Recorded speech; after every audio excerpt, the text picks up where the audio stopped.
CC ভাবতে থাকে এই পুরো পরিবারের বারবার ভুল কেন হচ্ছে।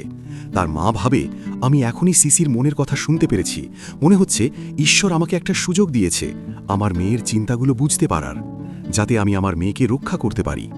এই বলে সে সিসিকে বুকে টেনে নেয় আর বলে, আজ থেকে তুমি একা নও, আমরা তোমাকে প্রোটেক্ট করব।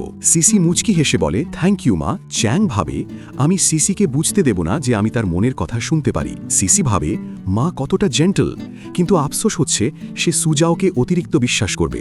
তাই তো সুজাও টাকার লোভে তাদেরকে মেরে ফেলবে। মা তো এই কথা শুনে অবাক হয়ে যায় আর ভাবে সুজাও তো খুব ইনোসেন্ট আর দয়ালু মেয়ে, সে কিভাবে আমাদের মারতে পারে। তখনই সুজাও সেখানে এসে পড়ে। তখন তাদের মা বলে, আজ থেকে তোমরা দুজন বোন। সিসি ভাবে, আচ্ছা এই সুজাও, তুই তো এই গল্পের সবচেয়ে স্ট্রং আর ভিশাস ভিলেন। এই নিরীহ মুখটাই তার সবচেয়ে বড় অস্ত্র। এই মুখ দেখেই পুরো চু পরিবার তাকে চোখ বন্ধ করে বিশ্বাস করে।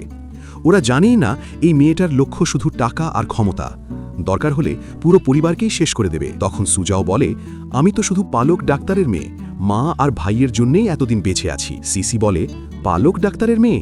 তুমি কোনো করুণ পালক কন্যা নও, তুমি বাবা আর ইউয়ান্তুর অবৈধ মেয়ে, যে ইউয়ান্তু বাবার সাথে মিলে চু পরিবারকে 1 বছরের মধ্যে দখল করে নিবে। আর তোর হৃদয় তো পায়খানার মলমূত্রের চেয়েও নোংরা। তখন মা আর ভাই অবাক হয়ে বলে, কি বলল, অবৈধ মেয়ে? তখন সুজাও বলে, বোন, আমি তোমার ভালোভাবে খেয়াল রাখব, প্লিজ আমাকে বাড়ি থেকে বের করে দিও না। তখন সিসি ভাবে এই সুজাও তো অভিনয় মাস্টার। সুজাও তখন একটা গ্রিন জেড দেখিয়ে বলে, এই খানদানি জেডটা মা যখন আমাকে দত্তক নিয়েছিল তখন দিয়েছিল। তারপর থেকে আমার যখনই বিপদ আসে আমি এটার কারণে বেঁচে যাই।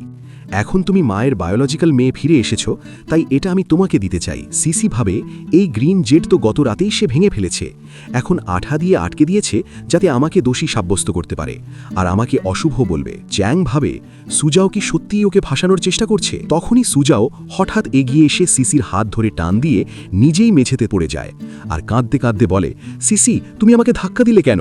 দেখো তোমার কারণে এত দামি গ্রিন জেডটা ভেঙে গেছে। সিসি মনে মনে বলে, ওর নাটক আবার শুরু হয়ে গেছে। চ্যাং ভাবে তাহলে সিসির প্রেডিকশন সত্যি হলো। আর মা তো পুরো অবাক হয়ে বলে, তাহলে কি সিসির সব কথাই সত্য? সুজাও বলে, মা আর ভাই তোমরা সিসিকে দোষ দিও না, ও তো এই পরিবারের নিয়ম জানে না, তাই না? এতে সব দোষ আমারই, আমি ভুল করে ওকে গ্রিন জেড দিয়েছি। সিসি ভাবে এরা কি সত্যিই এত অন্ধ যে এসব অর্থহীন কথাকেও সত্যি বলে বিশ্বাস করবে?